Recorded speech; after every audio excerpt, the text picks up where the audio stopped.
Okay, just say continue. Okay, there we go. Okay, thank you, Bree. Welcome everyone. I can't see everyone, which is always a little bit awkward. I feel like I'm just talking to space, but I can see that we have over 25 participants on the line, which is wonderful to see. So welcome everyone. This is our first fully virtual seminar for the Health Research Seminar Series that we have decided to continue for the 2021 academic year, which obviously will be a virtual seminar series for this year. But I'm really pleased to see this doesn't seem to have dampened our participation at all. So thank you again for joining today. I'm not sure where everybody is joining from, but I would like to acknowledge that the UNBC Prince George campus and where I'm joining from today is on the traditional territory of the Lheidli T'enneh. You'll see on the screen that we have a few slides to move through where we just want to acknowledge our contributors and our sponsors for the Health Research Institute seminar series. So we have had ongoing support. Is this our third or fourth year? At least our third year, anyway, third, yeah. We've had ongoing support from the School of Health Sciences, the School of Nursing, Social Work, Northern Medical Program Psychology, and a financial contribution from Sun Life Financial that allows us to put on this seminar series. So thank you for that. I also want to say a big thank you to Chelsea Peltier and Margot Parks, who have, with myself over the last 3 years, been the faculty leads for helping to organize this seminar. And really, probably the two most important people for having this seminar but get put on is Rachel Wells and Bree Loper. And so if you just want to go to the next slide, if you have any questions at all about the Health Research Institute at all, or in this seminar series, I encourage you to reach out to Bree. For example, if you'd like to present or you know someone who would be good as a presenter, and then we can, as a team, approach them. I also want to remind people that the schedule for our seminar series is posted to the website. And we also archive all of the seminars there that have been past seminars over the last 3 years. So if you weren't able to catch some, or if this is the first time you're joining and you're interested in what's come prior to this, then please check that out. Next slide. And of course, my children just arrived home from school, so I apologize if there's some background noise. It's always, the timing is always perfect around here. So before I go on to introduce our speaker for today, I just want to remind people that our next seminar coming up on October 22nd will be by Dr. Dave Snadden, who is a professor with the Northern Medical Program. But today I have the great pleasure of introducing Dr. Shannon Freeman, and also Dr. Richard McAloney, who I'm sorry, but I haven't yet had the pleasure of meeting in person, but I'm sure we will at some point, Richard. So Dr. Freeman is an associate professor in the School of Nursing and was recently awarded a Michael Smith Foundation Scholar Award. Congratulations, Shannon. In the next, this is a 5-year award, and in this role, she will be expanding her role as academic director of the Center for Technology Adoption for Aging in the North. She is a social gerontologist and uses a collaborative approach to engage in the broad range of health research activities, focusing on the role of technology to support health and well-being for vulnerable populations. And then we also have Dr. McAloney joining Shannon. His experience and passion lies in translating and commercializing research to create real-world impact. I see you have a PhD in chemistry from the University of Toronto, so I'm interested in hearing how that incorporates into your current work, and is also the has been the co-founder of several technology companies. Recently, he has provided commercialization support for Canada's leading network for technology and aging, Age Well. And you've just moved here from Toronto, so welcome to Northern BC. And he will be taking on the new role as co-director of, I don't know how you say that acronym, but I'll just say it fully, Center for Technology Adoption for Aging in the North. with Dr. Freeman. So again, thank you so much for volunteering to be our first presenters of the year and our first virtual presenters, and I'll hand over to you. All right, wonderful. Thank you so much. I'm just going to share our screen here. It is our great pleasure to be here and talk to everybody. Welcome to the fall semester for those of you who are students and returning to studies this semester. It's going to be an exciting time and busy semester, I'm sure. I'll let you take over. I'll be back. Okay. Yeah. So as you can see, Rich and I are in the same room presenting here to make it a bit smoother. And so we really see a strong potential for technology to support health, active living, and aging in place in rural and northern communities. And we hope today's presentation is really going to get the conversation started and inspire you to think further about what is and what can be. So thanks, Sarah, for such a lovely introduction. As a social gerontologist, I am actively engaged in a large range of research activities that all connect in some way, shape, or form to promoting the health and well-being of older adults. And the study of older adults in itself is inherently very interdisciplinary, and as such, I work with and mentor across a wide range of fields. So in addition to being based in the School of Nursing, I also supervise and mentor students in health sciences, interdisciplinary studies, the Northern Medical Program Flex program. And along with my academic hat, I wear the other hat to be the academic director for CTAAN, which is the Center for Technology Adoption for Aging in the North. So Sarah, by the end of today's presentation, CTAAN should be stuck in your head there. And today, Rich and I are going to speak a lot more about CTAAN and highlight some opportunities for other students and faculty and people in Northern Health in the community to get involved and collaborate and work with us. So we have lots of exciting research projects underway with more in development. So at the end of today's presentation, if you have an idea which we haven't covered, we really would love to hear from you and initiate further conversation. Let me figure out how to flip my slides. So there we go. So in today's presentation, we're going to highlight really the existing gap in services and supports that older persons need, can benefit from, and deserve, and then what is actually accessible, feasible, and affordable for older adults who live here in the North. To improve the health and quality of life of older adults, it's really now is a great opportunity to take action, and pairing with existing services and with new innovative strategies involving technologies. There's going to be great opportunity to provide more accessible and comprehensive supports, not only to older persons, but also to persons who are providing care for them. The structure of our presentation will be, first, I'll give you some background and context about population aging in Canada, BC, and the North, to really set that stage in that context for where we are focusing our activities, to really look at what are the priorities and needs for aging in the North. Then we'll share an overview about technology for older adults, and we'll give you an overview of AgeWell, which is a very important organization which supports and sponsors the activities that we do through CTAAN along with Northern Health and UNBC. So we'll give you an overview of AgeWell, and then Rich is going to share a real array of technologies that are being developed all across Canada and to really inspire you about great, awesome things that are happening. And then we're going to share back further with you about our initiatives that we're leading here at UNBC and give you a flavor for those projects that we have underway with CTAAN. And at the very end, we're going to wrap up, and we'll welcome any questions that you have and opportunities to discuss where collaboration and synergy may be. At any point during our conversation, if you have a question for Rich or I, please type it in the chat box, and we will do our best to answer it as we go along. However, the version I have, what I'm seeing on my screen right now, I don't see that chat box pop up. So when Rich and I flip between two of us, we'll try to pick up on that. So as many of you may be aware, and we commonly hear, our population is aging.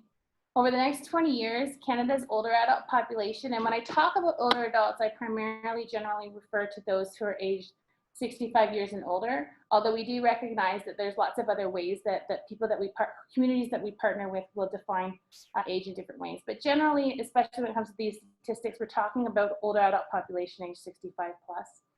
And this trend of aging is expected to continue and to grow. Over the last 40 years, it's more than tripled in size, and the rate that the population is increasing is also accelerating. So if we think about between 1977 and 1997, over that 20 years, the seniors population grew from about 2 million to 3.5. Fast forward to 2017, it sits at 6.2 million. 20 years from now, though, it's expected to grow to over 10.4 million. Compared with the rate of growth for the overall older adult population, it's important to pay attention to the subset of older adults that are age 75 and older, because they are growing at a much faster pace. Expressed as a factor, by 2037, the population in Canada is expected to be 2.1 times its current size. And the population of older adults age 75 plus in each province and territory is expected to grow substantially. So from 1.9 times in Saskatchewan up to 2.8 times as many in Alberta. BC holds fast at the Canadian average of 2.1. So the aging of the Canadian population will drive an increased need for services and supports for older adults, especially when we think in the health sector, those who are living longer with chronic conditions and medically complex conditions. So growth and change in Canada's population of older adults, combined with the increased life expectancies, as well as the increased expectations for services, is going to place significantly more and potentially a different kind of pressure on the healthcare system that we're already seeing. Many Canadians are experiencing challenges in making sure that people are treated and receive the right care in the right place at the right time to meet their needs and choices. And that includes challenges we face here in Northern BC. In the past, hospitals were largely designed to serve a younger population and most effective at treating short-term acute illnesses. But because older adults are more likely to experience chronic and medically complex conditions, we need to rethink the kind of care that we're providing and think about how we can support ongoing relationships and think more about moving towards integrated care. This is one of the factors as to why we often hear in the media that older adults use a disproportionate amount of hospital services. Although they make up 17% of our population, they represent 34% of hospital cases and account for 58% of hospital days. So in British Columbia, we have the Office of the Seniors Advocate, and legislation outlining the mandate and the duties of the Seniors Advocate was introduced in February 2013. Our current Seniors Advocate is Isabel McKenzie, and there's a lovely picture there in the top of your screen in the red blazer. And what her role is to monitor and analyze senior services and issues in BC and make recommendations about systemic issues. The office also provides information and referrals for individuals who are navigating senior services and tracks their concerns. The services that they monitor are really in 5 key areas: healthcare, housing, income, personal supports, and transportation. And so this office produces a large number of reports. And so there's a picture there about monitoring senior services, which is a report that she put out in 2019. And a lot of this background I've taken from there. And so if you're looking to do more research on the context of seniors and real issues that are facing in a BC context, I also recommend you take a few moments to read one of her latest releases that I won't get into in this presentation, but it's A Billion Reasons to Care, which looks at variations in the for-profit and not-for-profit long-term care sector. In her report, it's important to emphasize that the overall, the older adult population in BC is generally healthy. Only 1 in 5, or about 19%, are living with these high complex chronic conditions. So a substantial proportion that of older adults are quite well. And about 1 in 20, or 6%, are diagnosed with dementia. More than 2/3 of older adults in BC, actually more than 3/4, 78%, maintain an active driver's license, and that proportion is actually increasing over time, the number of older adults who are still driving. So when we look at the province of BC and we think about our population aging and issues that they face, it's important to recognize that they are aging at different rates. Overall, the older adult population grew by 4% in 2018 in BC, and there were over 900,000 older adults. So in BC, they represent 18% of the population, which is a 4% increase from 10 years earlier. From 2008 to 2018, the proportion of the population 75 to 84 and 85 plus has remained relatively stable at 5% and 2% respectively. From that, you may well be, from the map, you may be able to see the distribution of older adults across the health authorities in the province is not the same. So the percentage of older adults ranges from a high of 1 in 4 or 24% on Vancouver Island to a low of 13% here in northern BC. While northern BC may have the smallest proportion of older persons compared to other health authorities, it will face significant implications as a result of population aging trends. And it's important to really consider what this means for our healthcare system. And we need to consider what will this mean with a smaller proportion dispersed across a wide geographic area. As you can see here, it's projected that by 2035, the number of older adults aged 75 plus is expected to actually exceed the number of older adults aged 65 to 74 here in the north. These projections are really important to help predict demands to our healthcare system over time and to actually predict where we can be responsive to meet the needs and demands that are going to be coming in the future. Without changes to how care is provided, the pressures on especially on our long-term care sector and our hospital acute care sector will be enormous and likely unsustainable. So this is the real opportune time for us to think about how we can address these pressures in new and innovative ways and consider how we can do things differently.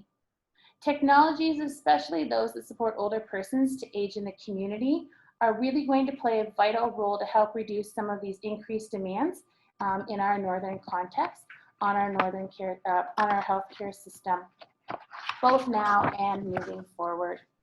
So the work that Rich and I are leading really grows out of this regional need and the discussions with our collaborators in Northern Health, as well as community leaders, older adults that we talk to, and caregivers. And really to address how can we better leverage technology to support and address what is coming down. So our work really focuses on upstream approaches to care of older persons in the north. And how can we better leverage technology to delay or reduce the need for long-term care or acute care. The vast majority of persons, including older adults, wish to live independently in the community. In BC, 93% of older adults and 72% of those aged 85 and older live independently in private dwellings. 81% are homeowners, while almost 20% pay rent. Less than 6% of older adults live in an assisted living or a long-term care facility. As individuals age, the ability to remain independent and age in place requires the ability to continue to engage in a range of activities of daily living and instrumental activities of daily living. Historically, as individuals' abilities to perform ADL and IADL tasks become impaired, they've relied on others for support. This could be family members, friends, neighbors, or even through a paid formal care provider such as a nurse or home care aide. For some, though, especially those who are socially and or geographically isolated, finding others to rely on can be challenging.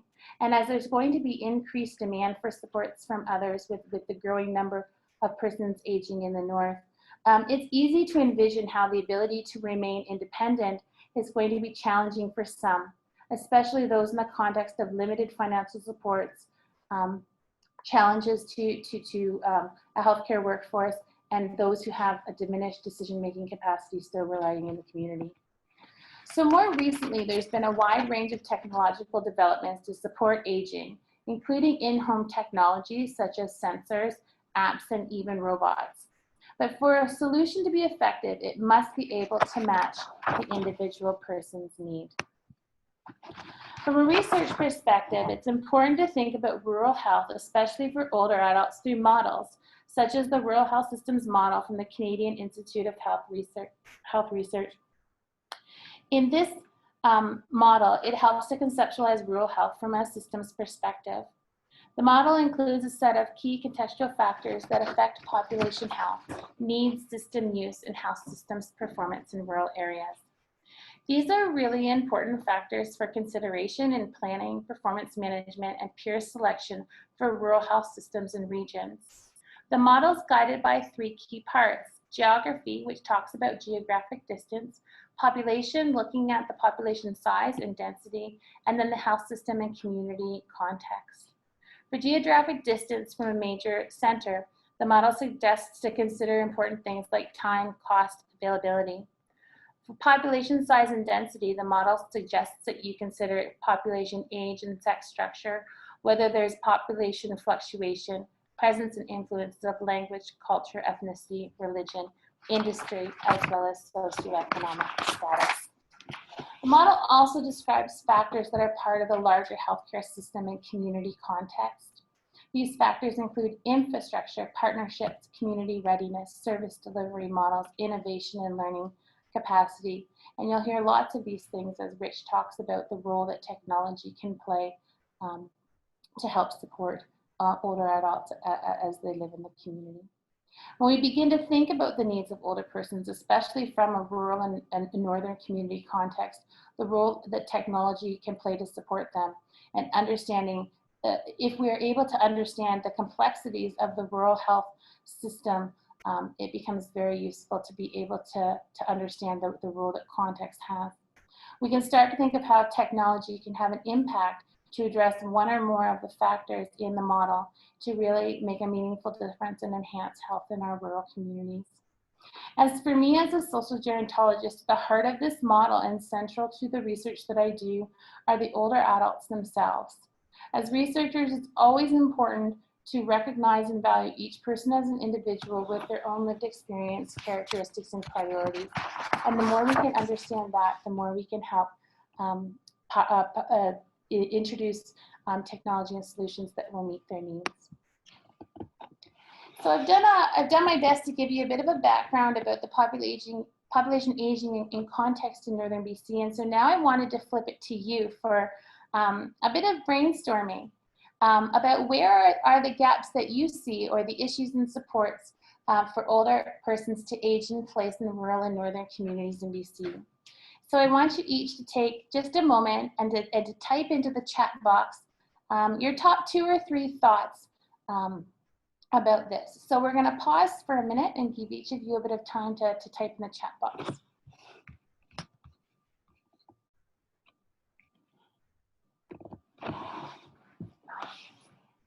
Can you see the chat box? No, not logged I'm going to see if I can see the chat box here. So I just stopped sharing my screen there for a minute, and I can see some people are already starting to type in. So we'll give you a minute there to type in. So just because I stopped sharing my screen, the question is, where are there gaps or issues in supports for older persons to age in place in rural and northern communities in BC?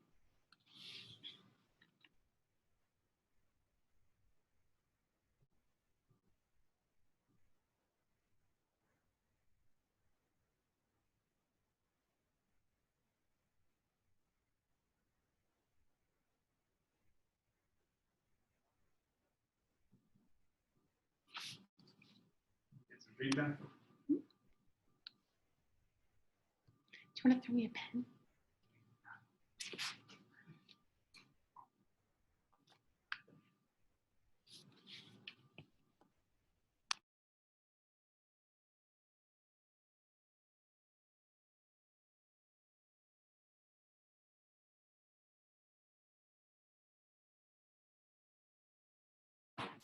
So we're starting to see some good ones coming in. I see at home support, so home care and community-based supports, affordable assisted living support. We can also think about supportive housing and long-term care. Ability of allied health professionals, yes, and our healthcare, our healthcare provider workforce, especially when we think out about the growing demands as well. Long commute times to pharmacies, hospitals, geographic distance to services is a huge one, yeah. Perhaps lack of funding, lack of housing, and lack of community supports, yeah, definitely a good one. Local transportation is a very big one that varies across communities and across individuals in communities, yeah. Home care, human resources available, yeah. Training and supports for informal family caregivers. That's a really big one. As well as confidence and competencies of caregivers in themselves. Yeah, most definitely. Home maintenance, so IADL support, that's a very big need, especially for those who are trying to maintain their homes, especially if they're on a limited income. Safe home environments, free from abuse, definitely. Pain management, and supports for chronic disease management. Expertise in specialty care and geriatrics, yep, specialized care. As the number of persons who are aging in the North grows, are we growing our specialty services because people are living longer with much more complex health conditions. Training in allied health professions, yeah. And I like the comment that just came in from Laura here. I imagine all these issues are exacerbated going through a global pandemic, and that's a really great point. That the different challenges can be amplified in different ways. And the pandemic, though, has also challenged us to think differently. So when we talk about technology, we've seen some rapid implementation of technology resources and supports that traditionally may have taken many more years to reach the level when we think about telehealth and phone access to the healthcare system. So those are some really great ideas. Thank you so much for sharing. I think this group has some great ideas there. When we started CTAAN, we went to do a lot of consultation with different groups in the community. So we connected a lot with persons from health authorities, researchers, older persons themselves, and we asked them the same question that I just asked you about what are the top priorities. And I think you see a lot of them that you recognize just now: safety in the home, navigating discharge and navigating the healthcare system. So for those in hospital, how do they return to the community? Social engagement, access to primary care supports. So these are kind of the priorities that we are using to inform the directions and the priorities of CTAAN that I'll talk about in a few minutes. So to address these priorities, there's a growing number of technology-driven solutions that are being developed, many of which are targeted to address the priorities that you just noted in the chat box and through our previous consultations that we've done.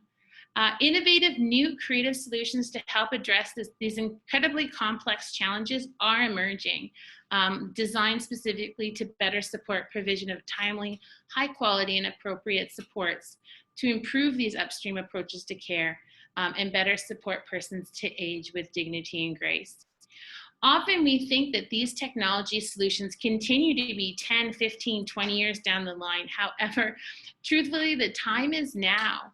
We see a huge increase in the number of technologies that are being developed. And we also see that a large proportion of older adults are confident in using technology. And 75% believe that it can help them in multiple ways. So not only do we have technology being developed, we have cohorts of older persons, large proportions of them, who are not adverse to technology. So it is time for a change. And for over a year and a half, Rich and I have been working collaboratively with Northern Health and our community partners to quantify the challenges to care for older persons across the North. And there is a strong recognition that if we consider the status quo, that the demands are going to exceed our existing resources. So we need to think about how we can better leverage technology to support the care of our aging population in the North. So I'm going to pass it over here to Rich, who's going to talk to you and give you some ideas on that how. What is available, what's being developed, and how technology can be available to support older persons. So this video on. Hello, everybody. I'm the formerly known as a chemist, gone to the world of commercialization, and I'll get to your point or answer your question, Sarah, about how that happened a little bit later. But I think what I'll take the opportunity to talk about is AgeWell, who is a key partner, the nationwide network in Canada for technology aging, in the CTAAN initiative that we're doing together with UNBC and Northern Health Authority. And that unique partnership is key to helping us get technologies out in the world.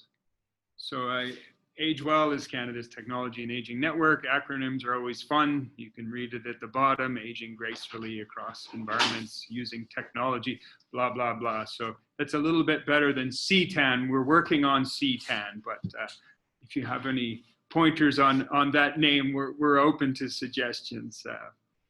But you know, together, AgeWell's vision, and I worked for about the last 4 years working with the AgeWell network, advising researchers and students and startups on commercialization and how to translate their work into products.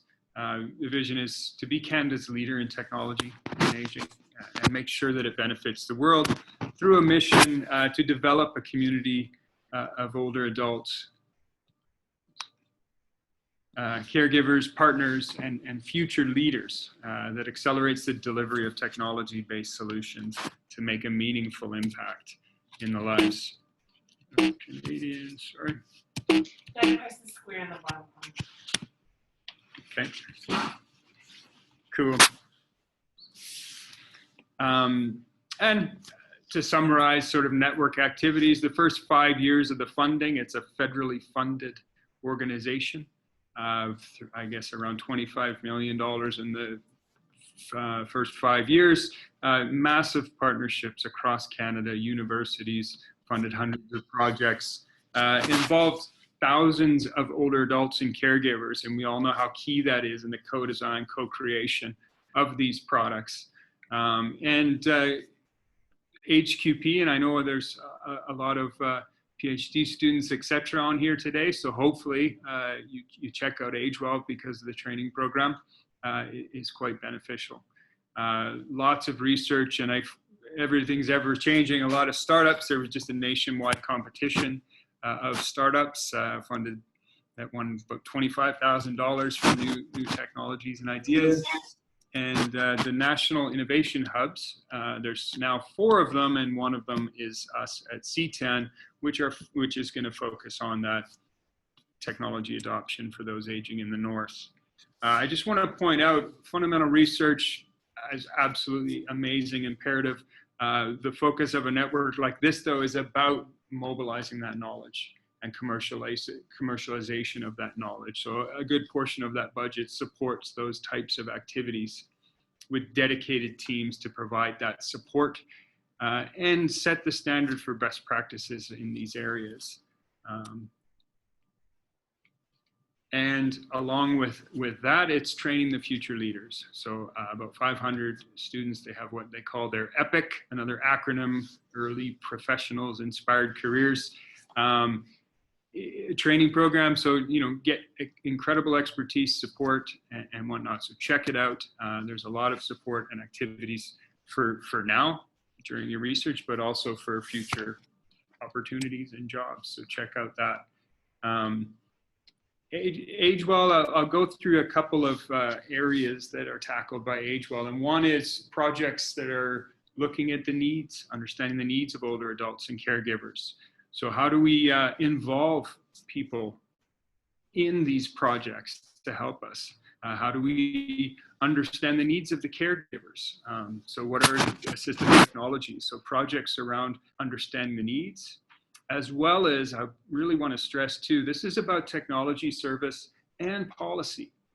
Without that policy aspect, we won't be able to get those technologies out to the world. So there are projects funded on health systems, practices, policies, regulatory issues, as well as ethical, cultural, and diversity issues. So I want to talk about that and highlight maybe some, as an example, Dr. Wang and Wilson's team did a study and put out a whole bunch of information, setting best practices for enhancing equitable access to assistive technology. So that's a bunch of work through AgeWell for that. And now I want to just shift to sort of the more technology side, and then I'll present some examples of really cool startups and technologies that we're looking to implement in the region. But some of the work that AgeWell funds are technologies to support function, autonomy, and independence. So smart homes, robotics, a lot of AI, for things like daily activities, well-being, consultation, health delivery, rehab, etc. Technologies looked at for prevention, reduction of disease and disability. Some technologies, wearable technologies, hip protectors, monitoring. There's one technology for bladder control through electrical stimulation on the leg. That's company's done very well and the technology's proven. So just examples of some of the work that's going on across the network. Technology for maintaining good mental and cognitive health. A lot of IT solutions are there, apps, so to speak. And as I transition into specific company examples, which is the world that I've lived in for the last 10 years, managing a startup incubator at the University of Toronto, I really want to highlight where we're working on in terms of what we call technology readiness levels. And this concept comes from NASA back in the day, where they get systems ready for launch. So, something at the very bottom, the readiness level of 1 is an idea, a research, whereas at the top, it's ready for launch, or in our case, in academia, it's ready for the market. So it's a product that you can buy. So here is where I come in as the chemist. So those pictures on the screen on the bottom left is a laser pointer and a couple of optics there. I did all of that work, and what that did was it looked in blood for biomarkers to detect various diseases. So for example, maybe there's a biomarker for shaken baby syndrome. You can detect a protein and assess the level of brain damage per se. So, this is a biomarker sensor. So optics, chemistry, that experience, we did that. Nobody in the world could use that but me and maybe my lab mate, right? So that's not ready for the world. It took 6 years, $40–50 million of investment to get to the top right, where it's a commercial product. And I just have to say why I'm doing these things, to see something you had a part of developing at the early stages show up in a catalog that people could buy. It was pretty darn cool. So I think it's important to point out that a lot of the work and what AgeWell funds is across the spectrum of readiness levels. So we want to get technologies from that early research stage and get them along this readiness level path. And there's a really challenging area as technologies make their way down, and CTAAN will sort of work with and fill that gap to get technologies tested in real world settings and out and ready for the world. So AgeWell funds projects across this spectrum to get things out to the world. So now you'll have to stop me if I get too excited, because once you get me ranting about these cool technologies and startups, I go on. But I want to highlight a couple of companies just to spark some ideas and interest. These are projects that we're going to bring here. So whoever's around, come get involved, reach out to us at any time. There's really cool projects that we'll be working on. For example, Braze Mobility. This is an add-on system for powered wheelchairs to help people navigate. What I will do is, don't take it from me. We'll see if this works, but listen to Wade here talking about the technology. I've been in a wheelchair just over 2 years. I've been in a wheelchair for 25 years now. I injured myself in an ATV accident. 2 years ago on Christmas Eve, literally they dropped this wheelchair off to me. Within hours of me getting in this place, I had pretty much destroyed my apartment. Done a lot of damage in my house and on my furniture and knocked a lot of things over unintentionally. And after a while, you just... I don't want to just play the whole 2 minutes, but you know, that is something you didn't consider. So now we're talking about major savings in buildings. It helps people with autonomy and at home. And I'll just scroll through. Start ignoring it because if you're either sensor unit to the chair, it was just amazing it gives you an alert before you hit something because you don't do it intentionally. Like I said, it lets you know where you are. When you're backing through a door frame, I can tell if I'm centered in the doorway because the sensor's detecting both doorposts as I go through. So I can actually back out of there just by looking at the lights and no longer rip that. The door handle's actually been on there ever since this device has been on my wheelchair. It's never been taken off once, so that's a record for me. If this was taken off of my wheelchair now, I would feel totally exposed. I think that anyone who's using a power chair... You can't do better than that when you develop a product and you have somebody say they don't know what they do without that product. That's really, really impressive. And I think the other aspect that comes out is here is if you look at, it helps navigate. Everything is in the backpack that is hanging off the back of this chair. Most of the time, once I've opened the zipper on the backpack, I can't close it, or I can't close it all the way. It would be easier to prey on than somebody who can't even feel or know that they're back there. And that's, for me, that's one of the things I like most about having these sensors on the back of the chair. And I think this would be a huge compliment. It is for me. You know, this comes up with co-development, working with Wade. You understand this is a security part. You can detect people walking up behind. It was just not even part of the original concept. So I find that absolutely fascinating. But Pooja Viswanathan behind this has done an amazing job, and this product is on the market and ready and available if anybody's interested. So from that technology, we've had products such as Adrenalise. Nuruddin is a great entrepreneur from kinesiology. He was on Dragon's Den. He developed a posture shirt. So this might help caregivers that are working hard, you know, hunched over at times, help them with proper posture, as well as maybe older adults. How does this shirt work for older adults? So the bands are embedded in the shoulders. You do the elastic bands up and it pulls the shoulders back and it helps with your posture. He had hosted some interns here from the University of Northern British Columbia, a project we did. And so we get involved. We're going to have companies be coming here that are going to need people to help get these technologies out to the world and get involved with these projects. So from a high tech, maybe a little bit of lower tech, to probably something that we're going to see a lot more. Winterlight Labs, a great company, has a really interesting technology that looks at speech patterns and can have you know, predictive and capabilities for Alzheimer's and other cognitive impairments. So you can now think about ways, just envision ways how you could use this in your world and your experiences. Another technology, Able Innovations. I always look at the inspiration behind this, and the founder's mother was a caregiver and had various back issues by having to transfer patients a lot, a very difficult task at times. So they wanted to develop various ways to help people go transfer.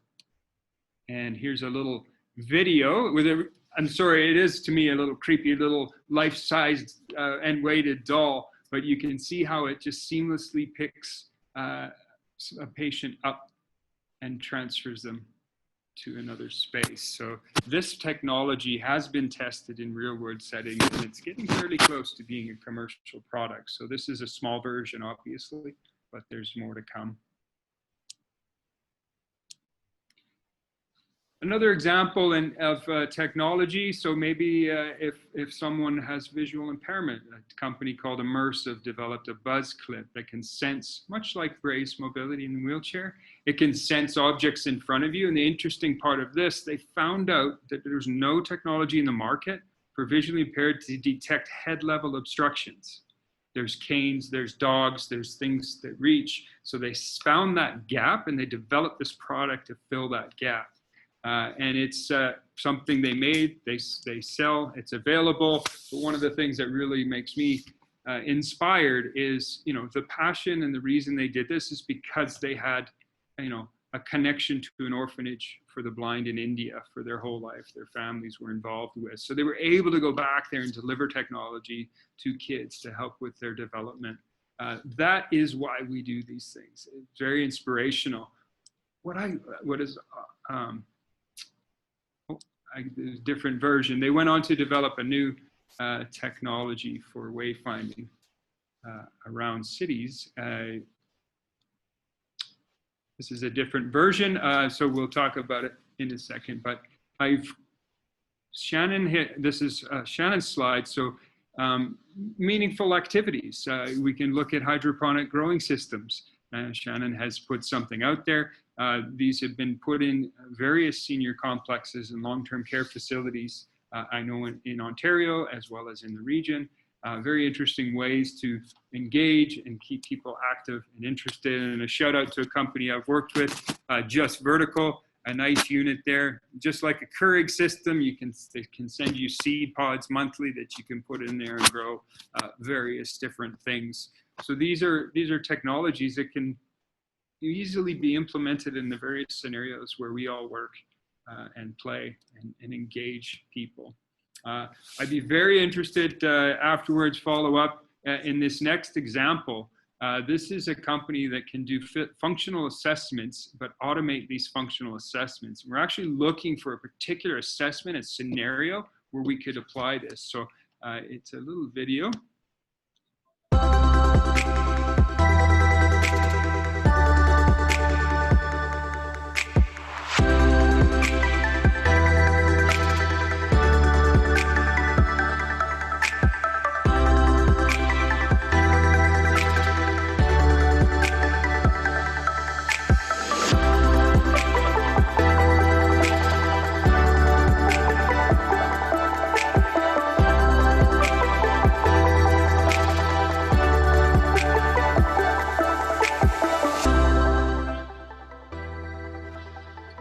So through some AI and image recognition, we can do functional assessments of people.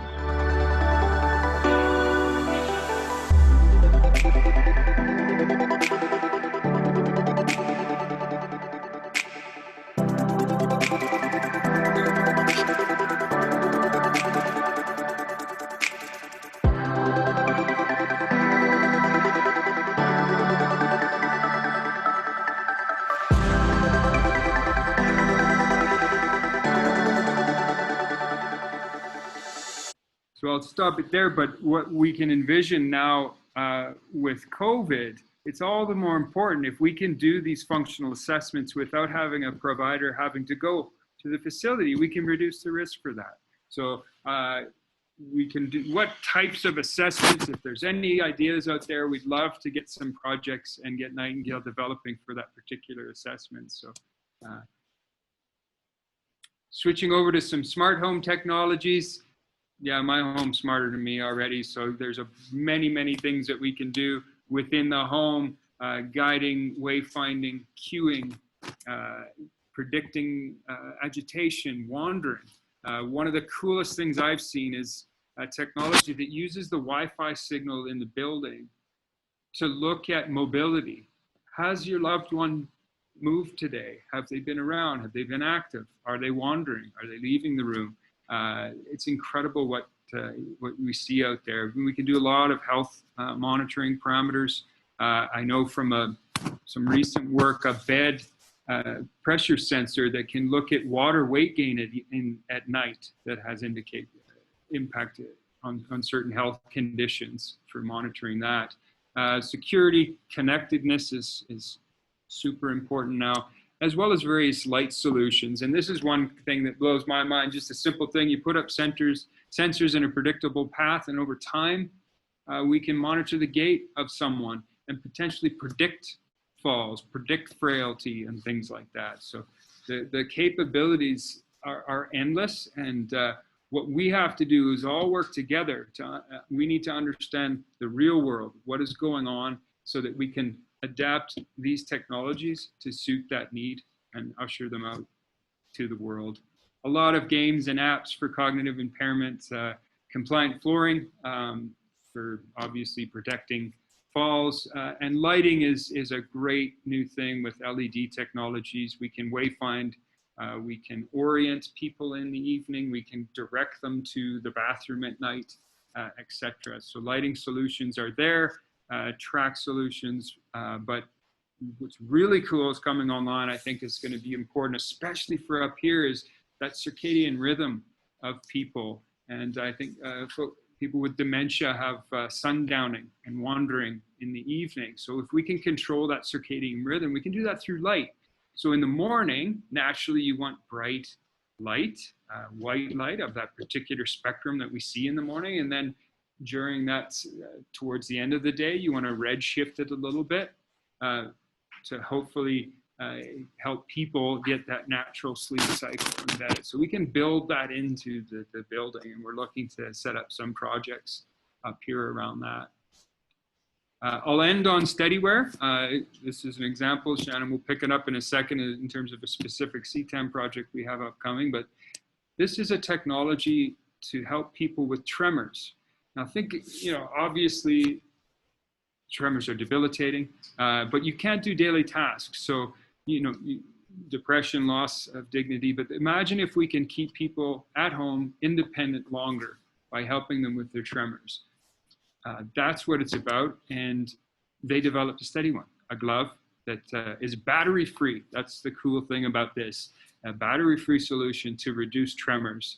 And I will just show this short little clip which demonstrates it in use.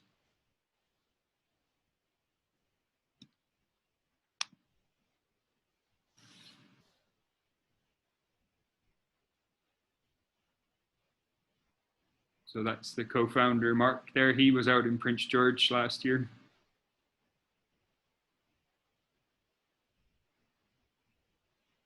So, doing daily tasks at home, obviously difficult. People might have to go into care much sooner. So a technology like this will keep people independent at home longer. So this image right here, I think that's what it's all about. And that's why, the future leaders and innovators of tomorrow, all of you, come join us, take part in all of these, and let's find a way to really help those aging in rural and northern areas. So with that, I'm always happy to chat about these things anytime. You see my contact, and I'll pass it over to Shannon. Thanks, Rich. And SteadyWear is a really great project. I'm going to pick up with another SteadyWear video in a little bit as well. So, when we start to think about, I'm going to go forward here. There we go. I'm just going to move this back off the screen there.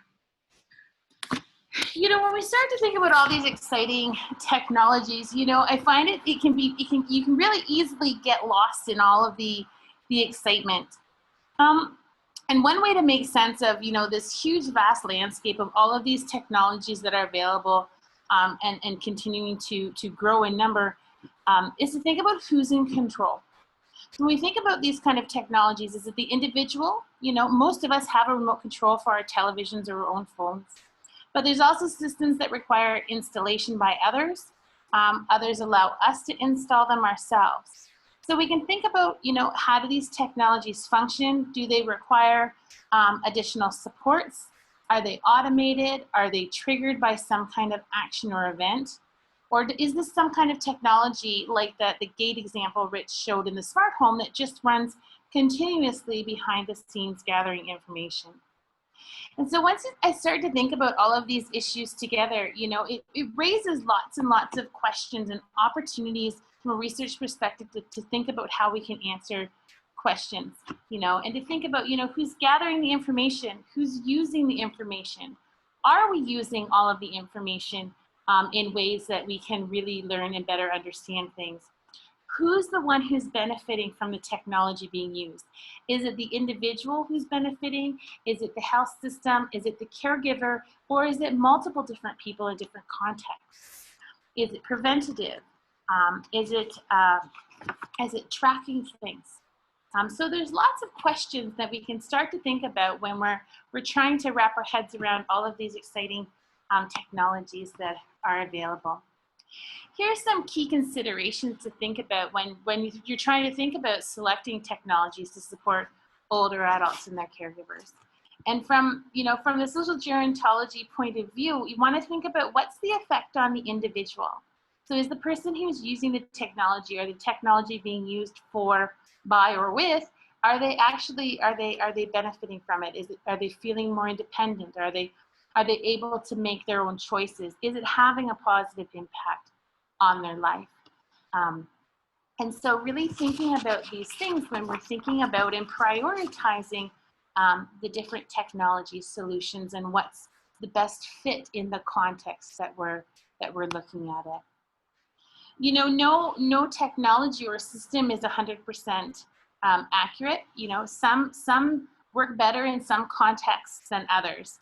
Some technologies work outside and not so good in the building. You can think about your Wi-Fi for that. Sometimes it works better in one place than another, inside versus outside. When we think about this for the rural and northern context, we want to think about what works in a rural context, what works in the northern context. Are the resources to support proper implementation of that technology, are the resources available, or how could we make them available? So there's lots of questions, and I think from a research perspective, that's one of the things that makes me really excited about all of these opportunities to answer different kinds of questions in different kinds of ways. So when we pull this all together about what are we doing, we have the North, we have our unique context, we have a growing number of older persons, the population is aging, there's going to be great demand for things. So let's pull it back. When I think about what are we doing and about the Center for Technology and Aging, and I think about the challenges with technology, this is the picture I get in my mind. Rural and northern communities face lots of challenges that are unique to geography, population, and resource accessibility. So when I look at the landscape of technology development to support older adults and aging, I see this huge divide. Just like the Grand Canyon, I see this great divide between all of these technologies that are being created to support older persons and all these exciting things. And then I see a huge divide between all of the older adults and in rural communities and people in the North who don't seem to be able to access them. Maybe they don't know about them. Maybe they're not adapted for a rural context, right? There's lots of challenges in that. And so this is really kind of how I see it. Just like the Grand Canyon, you can't get from one side to the other without substantial effort or some luck, right? There's a complete disconnect here between one side and the other. And every so often a bird could fly over this great divide, and by some wonderful act of nature, there could be a connection. But this is unpredictable and unstable. We can think about going on a donkey caravan or going on that lovely, horse trek where you go and you explore the canyon that takes a few weeks and lots of resources that you might not normally have every day, right? This kind of plan takes time and effort and really strength to survive the elements. I also think, when we think about this, it takes a bit of luck. You didn't get bit by a deadly snake or a scorpion or something down in that great divide there. And then every so often there's a man-made initiative that could support somebody to fly over the divide. But this one is, very resource intensive and a one-off. It's not sustainable, time efficient, nor accessible to others. So when I think about the challenge of technology to support older people in rural and all of the older persons in rural and northern communities and their caregiver, I think about, but what if we had a bridge? What if we had a way to actually connect all these cool technologies that Rich has talked about to all of the older persons and their caregivers in our health system in the North who can benefit from them?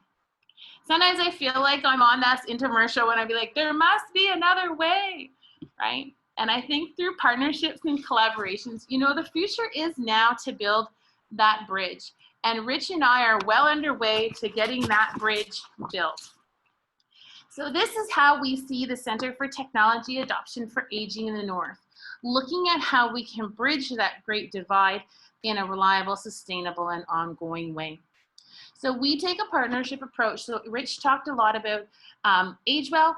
We partner with the Northern Health Authority. They're a very big supporter of our work, and UNBC as well, to really to address this gap through the establishment of CTAAN. So CTAAN is a collaborating center for innovations in technology development, and so innovations in technology development and implementation to support older adults in rural and northern communities. And through our interlinked projects, our real goal is to enhance a streamlined uptake of those technologies by supporting technologies to be adapted, to be piloted, to be implemented, looking at how they can be sustained, and looking at all of the benefits that we can really connect to from existing technologies that are being developed across Canada and beyond. So we want to measure the practical and theoretical impacts of this enhanced accessibility, adoption, implementation, and sustainable uptake of technologies in northern BC, and on the older adult technology users in the rural and northern communities that surround us. So we want to bring and make technology accessible in the North so that it can be used by older persons and healthcare providers to really better support older adults to remain in the community longer, to delay the need for long-term care and acute care services. So as we've mentioned, we've already been involved in projects examining smart wheelchair technology, and we've done work in telehealth in the North. We have a feasibility study looking at the SteadyWear glove, which will resume this fall once some of our restrictions are lifted. And we have numerous other projects and ideas at varying stages of the process. Oh, I was one slide behind. There we go. There's our projects there. So Rich mentioned other ones. We are working at, you know, creation of dementia, alternative smart facilities. We're looking at sensor technologies, things like that. So Rich talked a bit about SteadyWear, and we are excited to have a pilot that we are running here in partnership with the Parkinson's Society. And so here's another video I want to show you. This one's just a 2-minute one, but it kind of gives you the research perspective on this. Rich, how did you play your videos here? Oh, I just press it 10 times and it'll click. There we go. The SteadyOne is a revolutionary tremor stabilization glove designed for individuals with essential tremor and Parkinson's disease. And essential tremor or Parkinson's disease are very debilitating, specifically with activities of daily living, whether it's eating, writing, drinking, cooking, and the list goes on. Really activities that we all take for granted. I have a family history of essential tremor. By the time I got to my 40s, I was as bad or worse than my dad was when he was in his 60s. The minute John tried the glove on, you know, the effects were instant and amazing. Actually, he was able to write again. He was able to conduct, simple activities. It was very emotional, and John was very happy, as was I. Just the day-to-day function of being able to eat and shave without worrying about cutting myself. So it's been a real life changer for me. Given my background in structural engineering, I learned how to stabilize buildings against wind or earthquakes. So taking inspiration from that and applying it to this, that's how it came about. HRI has been supporting SteadyWear throughout our life cycle, starting from research and development. I believe that any startup in the healthcare space or in the aging space has to be involved with AgeWell. I mean, there's no way around it. They give access to resources, business development mentors that are highly experienced in the space, and of course access to key opinion leaders and other companies that are invaluable. So I think AgeWell is an indispensable resource to any startup in the health space or in aging.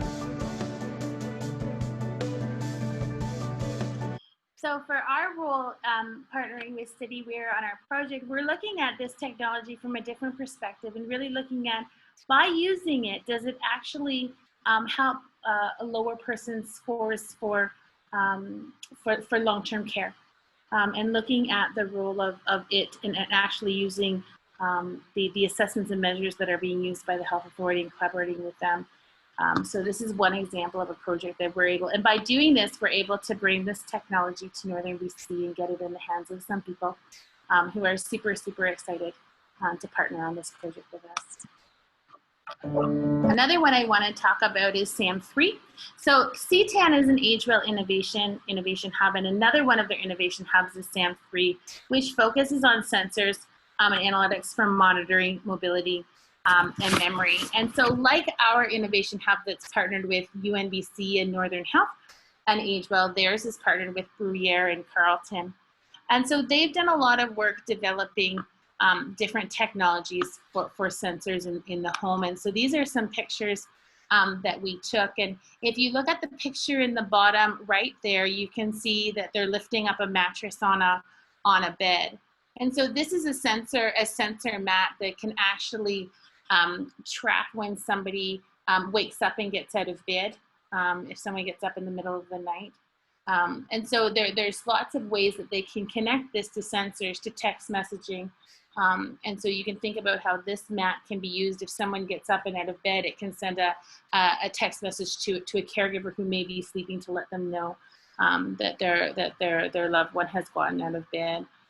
It can also hook up to the motion sensors for track lighting, enrich some of the track lighting there. So in our partnerships with SAM3, we hope to bring some of these technologies to our partners and communities and individuals in the north. There's another one at the top. You can see there's a TV screen, and you can see there where that's connected to some health monitoring, so they can hook up prompts in the television to be reminders for people to track their I think that's what are they tracking there, Rich? Blood pressure, oxygen level? Pulse. They're tracking their pulse in that one. That's right. So, sensor technology is really highly relevant to people who are aging in the north and their caregivers. And we can think about the applications it can have for nighttime wandering. We can think about the opportunities it can have to better support caregivers. And so we're really looking at sensor technology here and how it can help improve quality of life and the ability for informal caregivers to continue to keep providing care, especially in the community. And we can think about the applications of the opportunities for sensors when you're caring for someone with mild to moderate dementia. So that's some of the work that we're doing with SAM3. When we think of smart home technologies, there's a ton of technologies that are already available, right? Direct to consumers. So here's some screenshots I took of an online big box store. Different technologies have different goals and different purposes. And so there's great opportunity to also test how some of these technologies can make a difference in the lives of older persons in northern communities. It doesn't all have to be early on in the development phase. We are also looking at some of these already existing technologies. We all know about Alexa. Alexa is pretty interesting. I have one at home. My kids love to talk to her all the time, right? But there's lots of opportunity to study how technologies like Alexa can actually support older persons. They have some very interesting features to be able to connect people and to be able to set up reminders and things like that. So this is one of those ideas in my head that I have, just has to be the right time, because I'd love to do some work, if students are looking further at, how we can better use Alexa and introduce Alexa. Lots of people don't know about these kind of technologies. I have Alexa, my kid has Google Home, so I think we have multiple ones of these kind of smart speaker technologies, but there's great opportunity to think differently about how we can better leverage some of these existing technologies as well to support older adults with the norm. So if you're interested to learn more about what we're up to, we're always up to lots of, this is just, an introduction to who we are and what we do and where we're going with CTAAN. If you're interested to learn more and to keep up to date, this is our website. We've just got it up. It'll formally be launched in October, so the full website will open in October. But if you go to CTAAN.ca, so CTAAN.ca, you'll come up with this kind of landing page. And you can put your name and your email and sign up for our mailing list. And if you're interested in learning more about that, that's a really great way to contact us. And if you have ideas and things you want to share, we are really open to hearing about that too. Rich mentioned in his presentation about the EPIC program, which is a very great training program for students, undergraduate students, graduate students, postdoctoral fellows. And so some of the students, I can see some of the students who've actually logged into today's call have taken the EPIC program and worked on some of the projects or are currently working on some of the projects with us. So that if you're interested in learning more about that and getting involved in our projects, that's another thing. Please send Rich or I an email about that. The EPIC program gives you access to a wide range of mentors and a really great network through HBAC.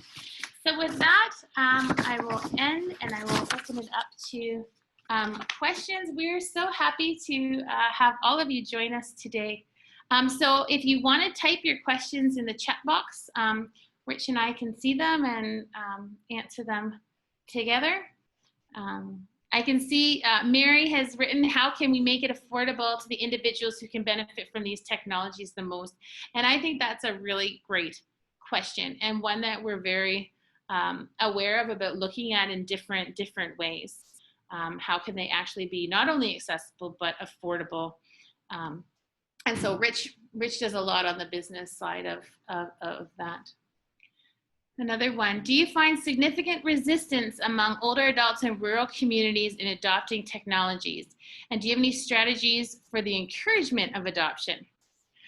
So I actually just published a paper last week or the week before that just came out looking at sharing out some of the findings that we have from a study that we did where we looked at older adults who lived in rural communities in northern BC, compared them to rural communities in Wales, as well as urban community in Saskatchewan and urban communities in Milton Keynes. And really, older adults, there's a lot of stigma here because older adults were some of the earliest adopters of technologies. Like they've been using computers since computers were developed. So there's not necessarily this aversion that people think. One of the biggest barriers for older adults to adopt technology is language. So the language of instruction, the language that we use to describe them has advanced quite a lot and quite quickly over time. And so sometimes, one of the easiest ways to overcome that barrier is to think about how we're communicating about the technology, how we're training and introducing how to use the technology. And one of the strategies that we find really common, especially in rural communities, is that older persons are leveraging their intergenerational connections with adult children and even grandchildren, and really in a meaningful way to connect with those generations, to have those conversations. And so the children and the adult children and the grandchildren or youth are teaching the older adults how to come on the iPad and play their games together, how to fix your smart TV. And so not only does it facilitate overcoming this barrier, they leverage these intergenerational relationships. It's also a great opportunity for meaningful engagement and gives them a reason to call their kids. So it can be a real benefit as well as a challenge at the same time. So that's just one example. But in general, the majority of older adults are willing to learn new technologies. The majority of them have phones. There's upwards trends of cell phone usage, internet usage. It's all going up. Some of it's a cohort effect. So our people who are 65 now, you know, they were 55 when they were 55. Computers were much more popular than when somebody who is 85 now, when they were 55 years, 30 years ago, it was a different context. So especially as the baby boomers age, they're much more technology savvy and much more willing to try out new technologies across rural and urban communities.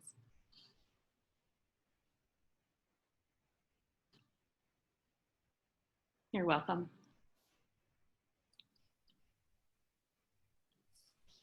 Do you want to come back? Do we have any other questions that maybe for Richard?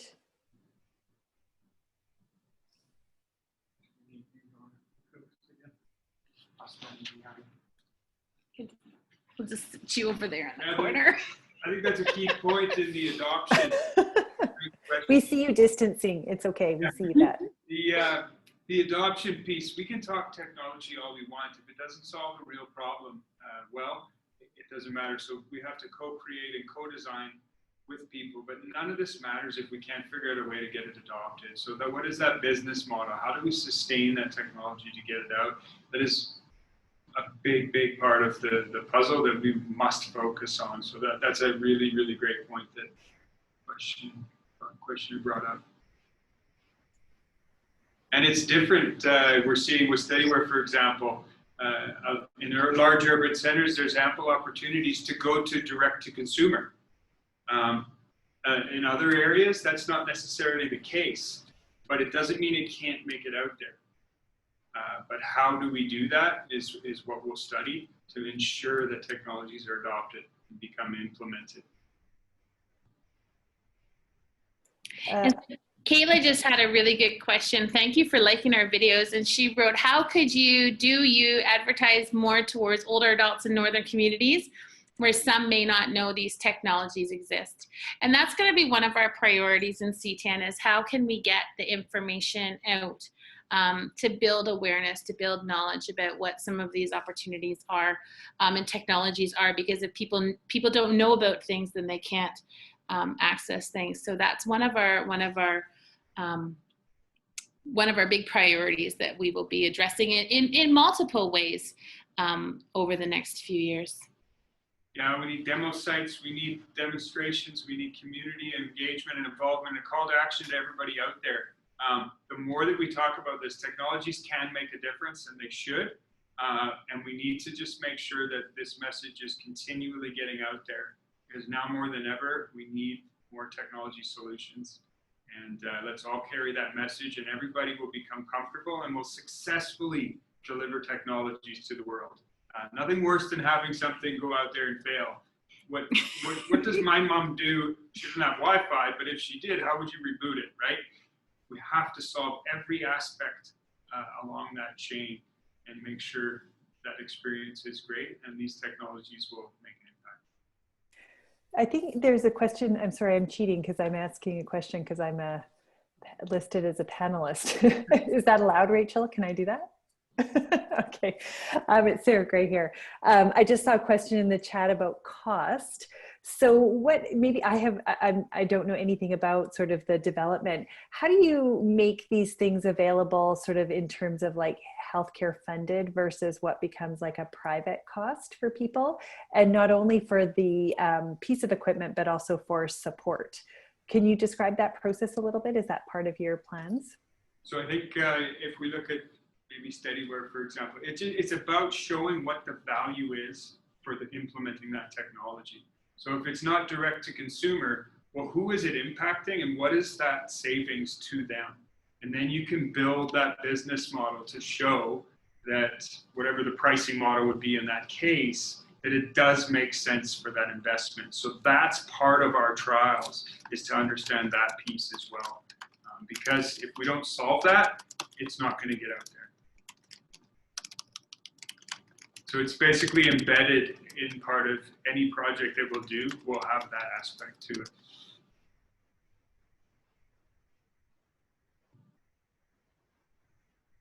This is really cool to distance, still getting used to I know, all and these I'm like slowly moving away from you. That's great questions, great audience. I wish I could see everybody. And so we really welcome people to, you know, we can't really say stop by our office right now because we're not in our offices per se. So send us an email, leave us a message. We'd love to hear from you if you're interested to get involved with us. We'd love to open up and welcome to have those conversations or a virtual coffee with you and hear your feedback. We hope to have a lot of training opportunities and support for those types of training opportunities and postdocs and whatnot. So yeah, I think, oh, so go ahead, Rachel. I was just going to elaborate on that since we have many students on the line today. How, if somebody's interested in becoming a trainee, perhaps they're in their 4th year undergrad, what are you looking for in timing for recruitment for trainees? And do you have any active research assistant positions right now that you're seeking applicants for? Yeah, so we do have some open positions on our team.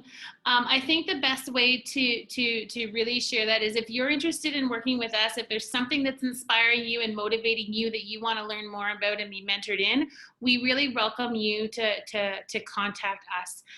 We're always looking for students to inspire and support, and through, you know, reach out to us and let's have that conversation and see where that fit in that opportunity is.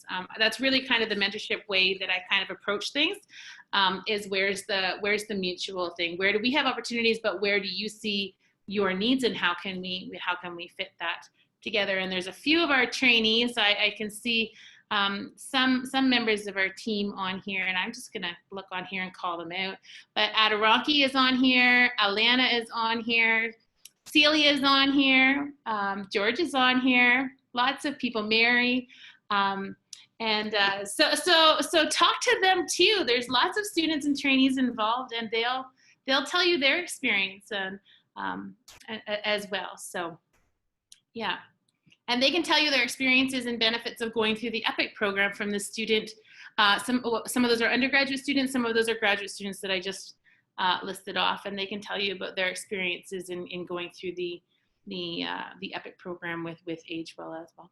Yeah, specific projects we'll have for multiple disciplines, including business school. We need people to help with the CTAAN research and understanding, as well as on the business for all of what we do. So very interdisciplinary, and hopefully we'll be able to put together and announce some funding programs for students and that. But that's just wishful thinking at this point, but hopefully soon. Okay, well, I just want to thank you both so much for being here today, and like I said, for being the first to try the virtual environment for us. I think it was a great success. Just loved that you were co-presenters, and just saw how well you've integrated, Shannon, your program of research with this, with Richard, and your skills that you're bringing here to UNBC. It's really exciting to see. We do have 5 more minutes, but I am mindful that we've been on for about an hour and a half now. I think, Shannon, you've offered to everyone and provided contact details. So please reach out to Shannon or Richard if you have more questions. And we just hope to see all of you in October. Thank you so much. And thank you for having us. Thank you so much for the opportunity. Okay, thanks. And thank you, Rachel and Bree, for everything again. Thank you. I hope everybody enjoyed the presentation. Thank you, Shannon. Thank you, Rich. Thank you so much.